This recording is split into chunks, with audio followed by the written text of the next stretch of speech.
আপোনালোকে চাই আছে ট্ৰেণ্ডিবলছ অন দালাল ষ্ট্ৰীট। বন্ধুসকল, আজি মই আপোনালোকৰ মাজত এখন পোৰ্টফলিঅ' ৰিভিউ কৰিবলৈ ওলাইছোঁ আৰু পোৰ্টফলিঅ'ত ইনভেষ্টৰে অলৰেডি 68,557 ৰুপিজ ইনভেষ্ট কৰিছে আৰু ইনভেষ্টৰজনে পাৰ মান্থত 5,000 to 10,000 ৰুপিজ ইনভেষ্ট কৰিব বুলি আমাক জনাইছে আৰু তেখেতে আমাৰ পৰা পৰামৰ্শ বিচাৰিছে যে কোনবোৰ ষ্টক তেখেতে লং টাৰ্মৰ কাৰণে হোল্ড কৰিব আৰু কোনবোৰ ষ্টক শ্বৰ্ট টাৰ্মত প্ৰফিট লৈ ওলাই যাব। ভিডিঅ'টোৰ শেষত আপোনালোকেও আপোনালোকৰ মন্তব্য আমাৰ কমেণ্ট ছেকশ্যনত জনাব।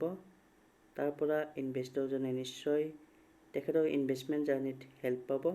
চ' তেখেতৰ প্ৰথম কোম্পানীটো হ'ল LIC, যিটো 1 মান্থ আগত ষ্টক মাৰ্কেটত লিষ্টিং হৈছে। তেখেতে নিশ্চয় IPOত এপ্লাই কৰিছিল আৰু এলটমেণ্টো পাইছে। আমি ট্ৰেণ্ডিবলছ অন দালাল ষ্ট্ৰীট চেনেলত অলৰেডি বহুতকেইটা LICৰ ওপৰত ভিডিঅ' বনাইছোঁ। তাত আমি কৈছিলোঁ যে লং টাৰ্মৰ কাৰণে যদি কিনিছে তেতিয়াহ'লে হোল্ড কৰক। লং টাৰ্মত ভাল ভেলুৱেশ্যনত যদি আপুনি এভাৰেজিং কৰে তেতিয়াহ'লে ভাল প্ৰফিট পাব। এতিয়া ভেলুৱেশ্যন অকণমান বেছি, গতিকে যদি ভেলুৱেশ্যন কমে পিছত আপুনি এভাৰেজিং কৰিব। এতিয়া হোল্ড কৰক। নেক্সট কোম্পানীটো হ'ল ইনফোছিছ। এইটো এটা IT চেক্টৰৰ লাৰ্জ কেপ কোম্পানী, এটা ভাল কোম্পানী হয়। ইনফোছিছ, উইপ্ৰো আৰু লগতে টেক মহিন্দ্ৰা আৰু TCS, এই চাৰিটা কোম্পানী যিকোনো এটা কোম্পানী আপুনি লং টাৰ্মৰ কাৰণে আপোনাৰ পোৰ্টফলিঅ'ত ৰাখিব পাৰে। লাৰ্জ কেপ IT ভাল কোম্পানী হয়, গতিকে আপুনি 8 শ্বেয়াৰ কিনিছে, লং টাৰ্মত ৰাখিব বিচাৰিছে, হোল্ড কৰক, ভাল প্ৰফিট পাব। নেক্সট হ'ল HDFC বেংক। এইটো এটা প্ৰাইভেট ছেক্টৰৰ বেংক কোম্পানী আৰু লং টাৰ্মত এই ইনভেষ্টৰক ভাল প্ৰফিট দিব বুলি মই আশা কৰোঁ। অলৰেডি ভাল প্ৰফিট দি আহিছে।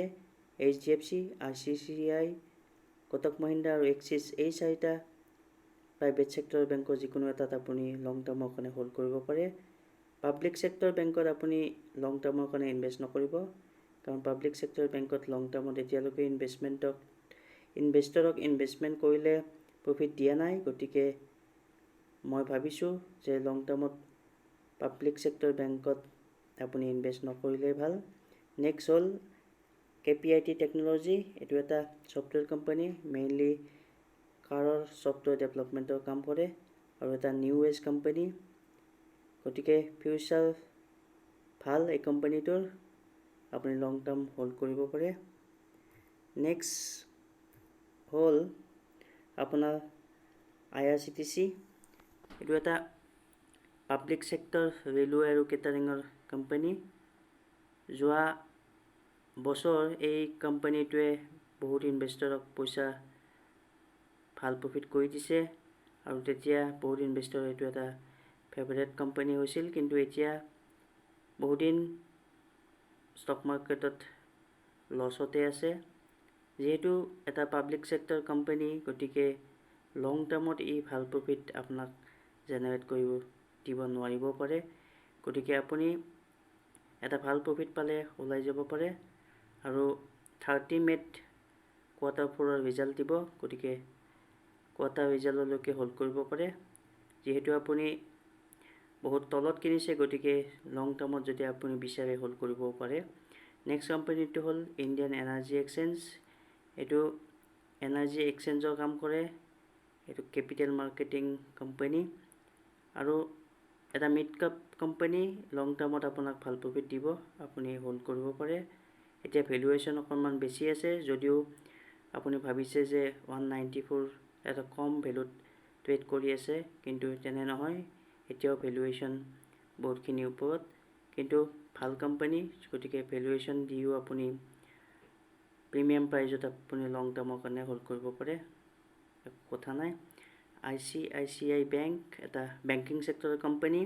অলৰেডি HDFC আপোনাৰ পোৰ্টফলিঅ'ত আছে আৰু ইয়াৰে যিকোনো এটা আপুনি শ্বৰ্ট টাৰ্মত চেল কৰি আৰু এটাত লং টাৰ্ম হোল্ড কৰিব পাৰে। নেক্সট হ'ল উইপ্ৰো। অলৰেডি আপোনাৰ ইনফোছিছ আছে। উইপ্ৰো আকৌ এটা large cap company, IT company. গতিকে একে কথা ক'ব বিচাৰিছোঁ, এটা শ্বৰ্ট টাৰ্মত চেল কৰি এটা লং টাৰ্মৰ কাৰণে হোল্ড কৰিব পাৰে আৰু সেইখিনি পইচা আপুনি বেলেগ ছেক্টৰত ইনভেষ্ট কৰিব পাৰে যিটো ছেক্টৰত আপোনাৰ পৰ্টফলিঅ'ত নাই। টাটা পাৱাৰ এটা ইলেক্ট্ৰিক ইউটিলিটি কোম্পানী আৰু EV চাৰ্জিং বেটাৰীৰ কাম কৰি আছে। গতিকে লং টাৰ্মত EV কাৰৰ ফিউচাৰ আছে আৰু আপোনালোকেও এই কোম্পানীটোত যদি ইনভেষ্ট কৰে লং টাৰ্মৰ কাৰণে হোল্ড কৰিলে নিশ্চয় আপুনি প্ৰফিট পাব। গতিকে হোল্ড কৰক। নেক্সট হ'ল টেক মহিন্দ্ৰা, আকৌ এটা IT large cap company. Already আপোনাৰ উইপ্ৰো ইনফোচিছ মই পৰ্টফলিঅ' দেখা পাইছোঁ।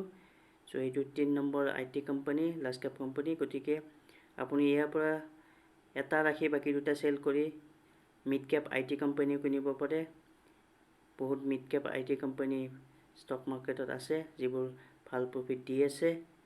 গতিকে মাইণ্ডট্ৰী নাইবা আন তেনেকুৱা মিড কেপ কোম্পানী আপুনি আপোনাৰ পৰ্টফলিঅ'ত এড কৰিব পাৰে। পাৰ্চিষ্টেণ্ট টেকো আছে, এটা LTTS আছে।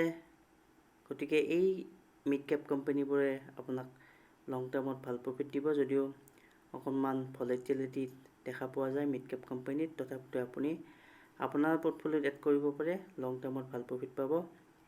একে ছেক্টৰে বহুতকেইটা কোম্পানী ৰাখি একো লাভ নাই, যিকোনো এটা কোম্পানী ৰাখিলেই হ'ল। গতিকে উইপ্ৰো, টেক মহিন্দ্ৰা, ইনফোচিছ এই তিনিটা এটা ৰাখি বাকী দুটা শ্বৰ্ট টাৰ্মত প্ৰফিট হ'লে আপুনি ওলাই যাব। আৰু শেষত আপোনাৰ পৰ্টফলিঅ'ত মই এটা মংগলম ইণ্ডাষ্ট্ৰী ফাইনেন্স এটা পেনী ষ্টক দেখা পাইছোঁ আৰু অনলি 600 ৰুপিজ ইনভেষ্ট কৰিছে। গতিকে একো প্ৰব্লেম নাই। পেনী ষ্টকত বহুত বেছি টকা একেলগে লগাই নিদিব, কাৰণ বহুত ৰিস্কি হয়। ষ্টক মাৰ্কেটত যদি 100টা পেনী ষ্টকত আপুনি ইনভেষ্ট কৰে তেতিয়াহ'লে 10টা পেনী ষ্টক নিশ্চয় মাল্টিবেগাৰ হ'ব, কিন্তু 90টা কোম্পানীয়ে ষ্টক মাৰ্কেটত ডিলিষ্টিং হোৱাৰ চান্স থাকে। গতিকে পেনী ষ্টকত আপুনি বহুত বেছি লং টাৰ্মৰ কাৰণে ইনভেষ্ট নকৰিব। আপুনি অনলি 600 ৰুপিজ ইনভেষ্ট কৰিছে আৰু এড নকৰিব, আৰু লং টাৰ্মত নিশ্চয় আপোনাক প্ৰফিট দিব। এইটো এটা ভাল কোম্পানী হয় যদিও পেনী ষ্টক হয়। চ' এইখিনিয়ে মোৰ ফালৰ পৰা মই আপোনাক পৰামৰ্শ আগবঢ়ালোঁ।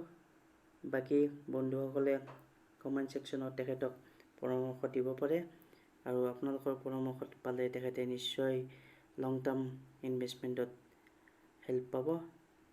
যদি আমাৰ ভিডিঅ' চাই আপোনালোকে উপকৃত হৈছে তেতিয়াহ'লে লাইক, শ্বেয়াৰ, কমেণ্ট কৰিব।